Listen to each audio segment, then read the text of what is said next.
Hi, Bob from Simcoe Restaurants here on Pier 39. We're making our Biscoff latte today from our Biscoff Coffee Corner. Real simple, easy drink to make at home.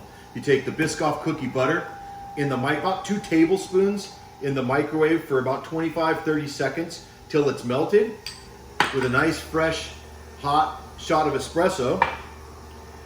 I like to then pour in the cookie butter, mix it up with the hot espresso so it continues to be a liquid.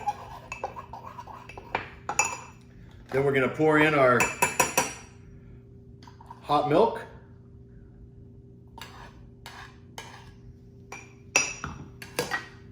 Top it off with a little whipped cream. And some crumbled up Biscoff cookie on top. And there you have it, our Biscoff latte. Enjoy.